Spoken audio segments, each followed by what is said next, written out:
ভাই আমরা হচ্ছে অ্যান্ড্রয়েড প্লেয়ার ভাই, আমরা আইফোন প্লেয়ারদের মতো ভাই ড্র্যাগ করলে হেডশট লাগে না, কারণ ভাই অ্যান্ড্রয়েডে ড্র্যাগ করতে করতে ভাই আকাশ পরিমাণ কষ্ট। এখন অনেক আইফোন ইউজাররা বলবে ভাই হ্যাঁ তুই পারলে একটা আইফোন কিনে দেখেন, আইফোন প্লেয়ারদের নিয়ে খোঁচা দিতেছিস কেন? তো ভাই যারা লিগেল আইফোন ইউজ করে না তারা নিজ থেকেই বলবে হ্যাঁ ভাই আমরা যখন আইফোনে গেম প্লে করি আমরা খুব ভালো পারফরমেন্স পাই, কিন্তু ভাই অ্যান্ড্রয়েড প্লেয়ার তারা পায় না। কারণ ভাই আইফোনে যারা গেম প্লে করে তারা ভালো কোয়ালিটি পায়, ভালো পারফরমেন্স পায়, ভালো একুরেসি করতে পারে, কিন্তু ভাই একটা লো ডিভাইস অ্যান্ড্রয়েড প্লেয়ার কখনো পারে না। হ্যাঁ অ্যান্ড্রয়েডে ভালো ভালো ডিভাইস আছে, ভালো ভালো গেমিং ডিভাইসও আছে, ওগুলো তো করতে পারে, কিন্তু ভাই আইফোন হচ্ছে আলাদা।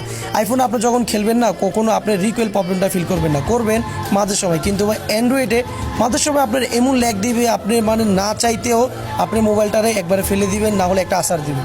তো ভাই এই জিতটা সবারই হয়। অ্যান্ড্রয়েড প্লেয়ার ভাই মানে লিজেন্ড ভাই, আমি সব সময় মেনে নিই ভাই। আমি অ্যান্ড্রয়েডে খেলতেছি এমন না, আমিও আইফোনে খেলছি, আমি জানি আইফোনে কিরকম পারফরমেন্স করা যায়। তো আপনারা তারাই কমেন্ট করবেন যারা লিগেল লো ডিভাইস, তাদেরকে মন থেকে আমি সব সময় রেসপেক্ট জানাই। কারণ ভাই বিশ্বাস করেন ভাই, আপনি একটা লো ডিভাইস দিয়ে খেলে দেখেন তখন বুঝতে পারবেন। ভাই আমি বুঝতাম না যখন ভাই আমার মোবাইলে